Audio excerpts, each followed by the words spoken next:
So let's talk about Danny DeLo's and Rick over at Vegas Profile Stories interview with the Satan's Choice and their thoughts on Satan's Choice. I agree with them 100%. And it's funny how this story has really developed over the last couple months. Hell, I was one of the biggest ones that came out of the gate like, what the hell, man? You know, because I came from a different time period. I really didn't understand how things work now and how important the internet was. So yeah, I had a lot of bad thoughts right there on Satan's Choice.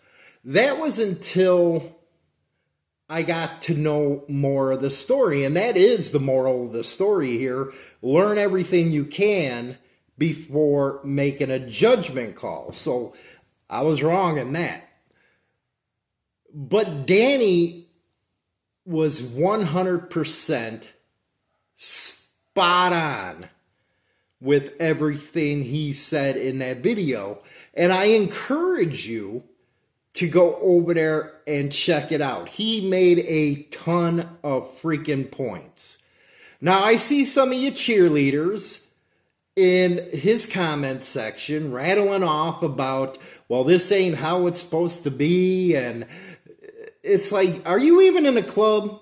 Or are you just jumping on the cheerleading bagwagon and running your flapper and trying to make yourself feel important or something, or your opinion even matters? A lot of you guys bash on Danny, but one thing I can tell you about him is when I was in the club way back then, he was always around us. He always supported us. He was always there for us. He's a dear friend of mine, and even though he don't like biker news, but hey, everybody has their opinion, but he will be there for you. And he speaks the damn truth. He speaks for a lot of street guys. It's not freaking cupcake and ice cream, okay? It's just straight to the point, the way it is, the way he sees fit. And that's the way things used to be in our generation. Now, I know everything nowadays has changed where people want to be, scandalous, go behind everybody else's back. But he is a solid dude. He is. He's solid, man. And you'll never get me to say anything else about him that's bad, because he's always been there. Now, going back to some of the points that he made about Satan's Choice. And I said in the beginning, I agree 100% because I do. People are sick and tired of the crap that's happening on the streets. It's supposed to be a motorcycle club. You can't bitch, complain, cry, whine when people call you a motorcycle gang, because look what goes down. Can you blame them? Time to look in the mirror. And that's where Satan's Choice has really stepped up to the plate. Now, I got to talk to a person inside the Satan's Choice. He's high level. I don't give my sources out. Everybody should know that. So if you're pissed off that I'm not telling you who it is, well, screw yourself. They can tell you, but I won't. That's just not how Insane Throttle works. But he gave me their vision. And I was like, you know what? If you stay to that vision, you will grow to one of the biggest motorcycle clubs in the world. Because that's what a lot of people seek. They don't seek all this BS violence crap. They don't seek to go to prison like Danny says. They got families. They got jobs. They don't need the BS. So that's why you're seeing Satan's Choice and its numbers popping everywhere. Now, it's an internet club. You know what? I hate to break this to you guys, but there are majors that have been recruiting off the internet. You're just too freaking naive to see it. And there has been clubs that you pay upfront fees and you get in. Again, major clubs. But because they got a long history and they got their cheerleader supporters out there, of course you're going to fight back against that. But it is the truth. And it is the truth, like Danny said, that this is the way to meet people now is on the internet. Hell, the dating scene ain't even bars anymore. It's freaking Tinder or whatever the hell that thing's called. You swipe. Everything is internet based. Now, Rick over at Vegas Profile Stories, he did a badass interview with Harley. Was badass. And then I seen the hater, you know what, it's, no matter what you do, nobody's going to be happy. Not everybody, anyway. But that was a professional interview. He was digging in, trying to get both sides. And you got to give the guy credit for that. He was also bashing Satan's Choice just like I was. But he got to understand through talking with some of them what their vision is, and some of the stuff that's been said about them ain't true. And I always say it, if you're wrong, admit you're wrong. He did.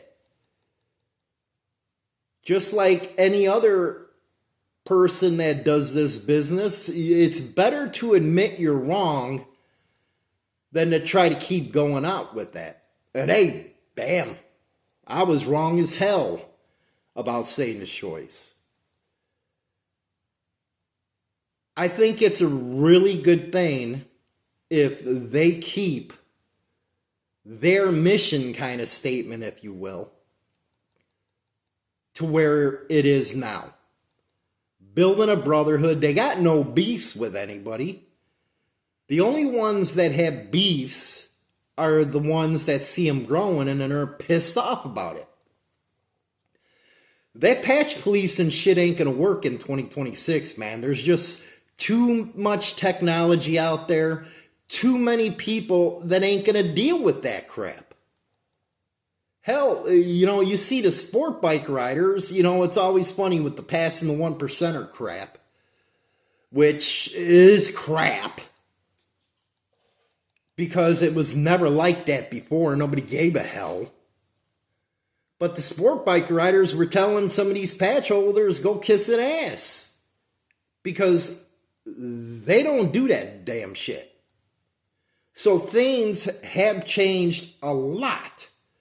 And you gotta, you know, agree with the way it's being done or not. That's the way it is today. So you can bitch and complain all you want to. And especially to you supporters. If you don't like it, go talk to them. Go put your mind out there. You super supporters, come on, man, it's time to step up, ain't it? You do it on the internet, but you won't go through the prospect period or any of that. You won't actually join, but you'll sit there and be a super supporter and bash some of these people like Danny or Rick over at BPS in the comments section. Just so you can be heard. But I thought it was a really damn good interview and a really good amount of perspective from VPS and Danny D'Lo. Damn good interview. You know, people ask why I don't do interviews anymore. you know what? I'm really enjoying the publication side of things. The publication work. You know, I'm more into the news stuff. I'm more into the podcasting type of stuff. You know, some of the articles that I have over on HarleyLiberty.com now has a deeper dive podcast on it. Plus, I like doing a lot of music stuff now. Always have, man. You know, I have this book that goes back like 20 years of poems and, you know, lyrics and stories that I jotted down that I'm finally able to make now. But that's one of the main reasons I just don't do interviews anymore, because I don't like it to where a club can't give their side of the story, and if I can't get both sides, then I'm not going to do the interview. And you know, most of the time it's guys out there bitching and moaning about their former club, and some have a right to. Some have a right to. Damn, do they. You know, some of the biggest names in the MC scene, they were, oh my God, were they screwed by their clubs. After everything they did for them clubs, like Pee Wee, George, they were legends, and their club kicked them to the frickin' curb. And you wonder why an organization like Satan's Choice is becoming so popular. You'd piss in the wind, they'll throw you out on bed. You could be there every single minute that they need you. And then the one time you're not, they'll throw you out on bed. That shit ain't brotherhood, man. That's why you don't see people lasting 20, 30 years anymore. It's because it's a joke. And now Satan's Choice has given people an option for something different, something that was supposed to be happening in their other clubs. So I just wanted to give my thoughts on that, and a shout out to Danny, shout out to VPS. Damn good stuff there, man. Don't let these damn little piddly haters get to you. They're going to mouth off, you know, as much as they can so they can get noticed. That's just the way they are. That's the way super supporters are. Anyway, don't forget, man, check out the Spotify, iTunes, Apple, all the Insane Throttle music, everything over there, plus on YouTube. Catch you later. Rock on, baby, and have a good one. Outlaw Forever. The wait is over. The explosive new album, available June 19th, 2026. Yo, shit just got real. Chaos and Cold Beer, the new outlaw country rap album from the boys who never learned how to behave. Dropping June 8th on Spotify, Apple Music, YouTube Music, everywhere! Insane Throttle Outlaw Rock, featuring Insane Throttle and Defiant Afterlife. Get your playlist full of pure rock and metal. Spotify, YouTube, and Apple. Subscribe and crank it up. Pay my dues.